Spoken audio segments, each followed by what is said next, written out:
Apalagi santri-santri yang goblok itu barokahnya luar biasa. Betul. Saya itu punya sekian santri yang dulu teman saya, kelihatannya goblok, ini manfaatnya luar biasa. Cuma dia kagum sama saya karena saya korban jadi konsultannya dia. Dia tuh di pedalaman Kalimantan, di tengah hutan. Ya kalau dulu mungkin oleh pemerintah disebut illegal logging, tapi dulu. Ya dia nggak nyuri, karena perasaannya orang sana ya milik wilayah, dia ikut orang sana. Terus singkat cerita, orangnya hanya kadang 20. Terus tanya, dulu nggak ada HP, Gus saya ini hanya 20 orang di tengah hutan, Jumatan enggak? Saya bilang menurut fikih Syafi'i tidak wajib kan, hanya 20 tidak 40. Tapi kalau ini duhur ya nggak apa-apa kata saya. Enggak, terus kalau jajah duhur nggak mau, Jumat-Jumat kok duhuran gitu. Masyarakatnya ya lucu. Oh ya nggak apa-apa Jumatan, tak carikan madhab kata saya. Saya kan kebetulan yang mengkaji Al-Madhabul Arba'. Singkat cerita begini, natijahnya apa? Kadang kita yang pinter, yang LC, yang doktor, itu dakwah kemudian nyun sewu dengan tanda kutip.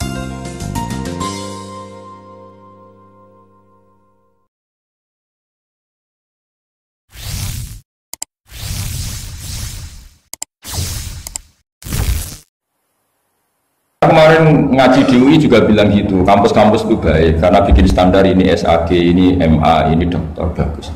Tapi andaikan semuanya belajar Islam lewat kampus, masa ingin belajar Islam harus kuliah dulu? Lalu mbah-mbah kalau belajar Islam gimana? Itu barokahnya kiai-kiai yang nggak punya gelar di musola, kadang santrinya datang, kadang nggak jelas lah pokoknya. Tapi bagus, siapa saja bisa belajar kapan? Coba kalau pendidikan Islam hanya ada di kampus, mau belajar saja harus kuliah dulu. Yang tua-tua nggak bisa belajar. Coba kalau semua lembaga pendidikan itu kayak pondok-pondok besar yang pakai persyaratan, mau ngaji daftar dulu, silakan ke sekretariat, sudah diselesaikan administrasinya. Maka bergembira kayak musola yang tidak bersertifikasi itu karena konsultan Islam sing konten setiap saat. Ya itu barokah. Apalagi santri-santri yang goblok itu barokahnya luar biasa. Betul. Saya itu punya sekian santri yang dulu teman saya, kelihatannya goblok, ini manfaatnya luar biasa. Cuma dia kagum sama saya karena saya korban jadi konsultannya dia. Dia tuh di pedalaman Kalimantan, di tengah hutan. Ya kalau dulu mungkin oleh pemerintah disebut illegal logging, tapi dulu. Ya dia nggak nyuri, karena perasaannya orang sana ya milik wilayah, dia ikut orang sana. Terus singkat cerita, orangnya hanya kadang 20. Terus tanya, dulu nggak ada HP, Gus saya ini hanya 20 orang di tengah hutan, Jumatan enggak? Saya bilang menurut fikih Syafi'i tidak wajib kan, hanya 20 tidak 40. Tapi kalau ini duhur ya nggak apa-apa kata saya. Enggak, terus kalau jajah duhur nggak mau, Jumat-Jumat kok duhuran gitu. Masyarakatnya ya lucu. Oh ya nggak apa-apa Jumatan, tak carikan madhab kata saya. Saya kan kebetulan yang mengkaji Al-Madhabul Arba'. Singkat cerita begini, natijahnya apa? Kadang kita yang pinter, yang LC, yang doktor, itu dakwah kemudian nyun sewu dengan tanda kutip mendapat honor. Sementara yang goblok kadang itu karena nggak ada tanah wakafnya, tanahnya diwakafkan, punya uang diberikan. Intinya itu kadang yang goblok menjadi pendiri masjid, kadang yang pinter mendapat bisyarah dari uang kas masjid. Artinya introspeksi saja, meskipun itu halal, soalnya meskipun itu halal, tapi kita introspeksi. Ini pentingnya selalu kita berdoa Rabbana dzalamna anfusana wa lam taghfir lana. Lo pernah saya disuani orang juara MTQ terus mendapat umroh, dia bangganya bukan main. Saya ini kiai sering ada yang soal saya bilang gini, kamu umroh saya senang, bagaimanapun ini prestasi karena barokahnya Quran. Tapi kamu juga harus hormat sama kiai musola, itu mulang Quran puluhan tahun tidak pernah dapat hadiah. Coba hafal Quran kemudian lanyah dan dapat hadiah umroh, itu kan cara bahasa agamanya manfaatuhu maksurah. Manfaat umroh itu kan hanya untuk dia. Tapi kiai yang mulang di musola-musola ngajar 10 tahun, berapa ratus orang yang bisa baca Quran karena dia, tidak ada yang ngasih hadiah umroh. Kira-kira fadilnya, keutamaannya indallah utama mana coba? Ini minterkan orang banyak tanpa hadiah, ini pinter dadakan lewat lomba lagi dapat umroh. Tentu kita tidak mengharamkan itu, kita respect, gak masalah. Tapi kalau kumau luhur salah lawan pasti.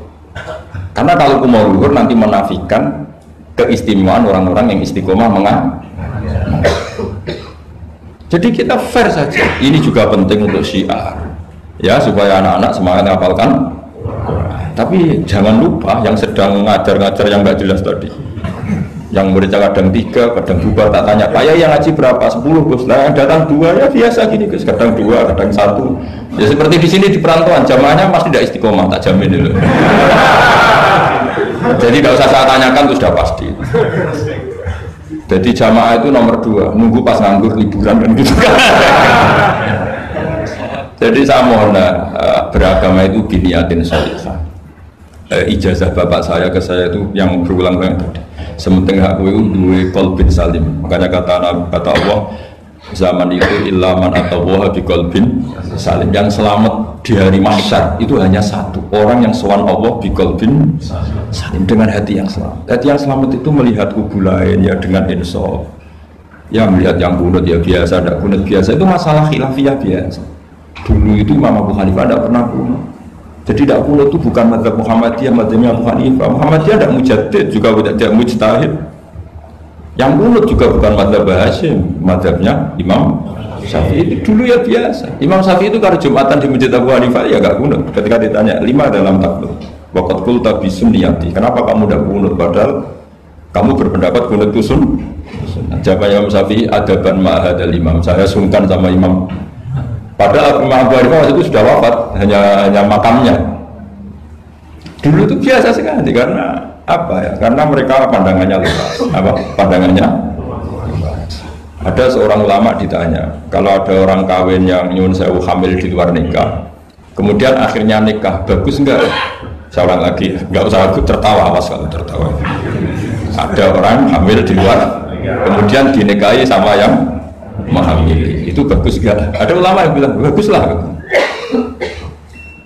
Kan kaget ulama yang garis keras ya. Bilang-bilang dirajam atau dipukulin kayak kira-kira kan pikirannya gitu karena suka ngadili orang yang ini ada di kitab Mizan Kubro. Kalau nggak percaya lihat di kitab Ikhtilaful A'immah Rahmah itu. Karena cara berpikir sederhana. Terus dia punya riwayat dari Rasulullah SAW yang ngomentari seperti itu, jawabannya begini: qad kharaja min sifahin ila nikahin. Saya ulang lagi, qad kharaja min sifahin ila nikahin.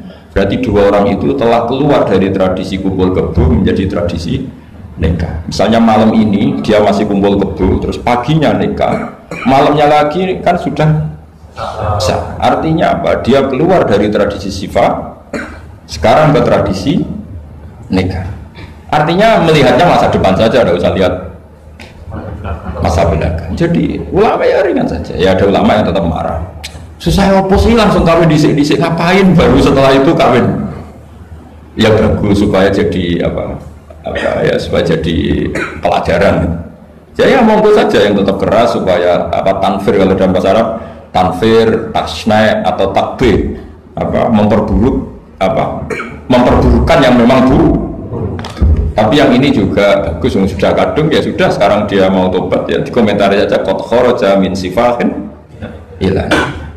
Ini penting saya utarakan, jadi nanti mungkin saya ada 1-2 pertanyaan, 2 saja, saya capek ini karena yang kelas pertanyaan jangan keluar. Saya ulang lagi, pertanyaan jangan keluar.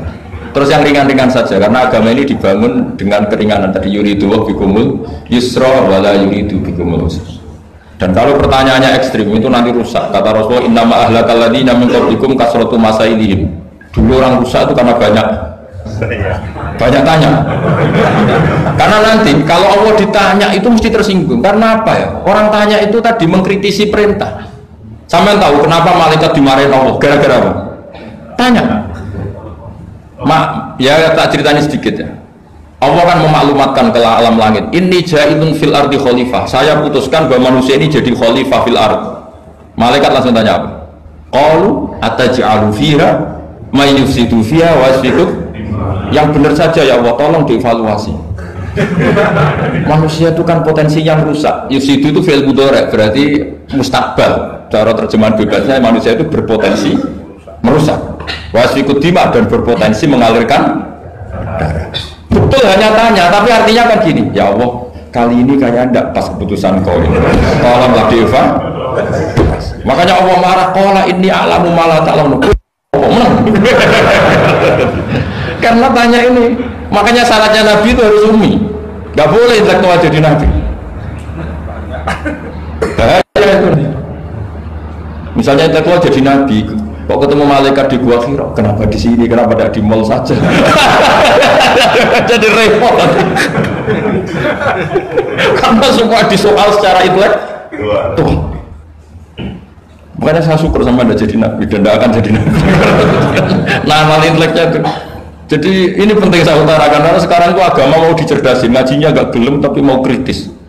Itu bahaya betul. Makanya innama ahlakal ladzina min qablikum kasratu masa ilim, karena banyak pertanyaan. Ini bahaya betul. Masa Allah dievaluasi?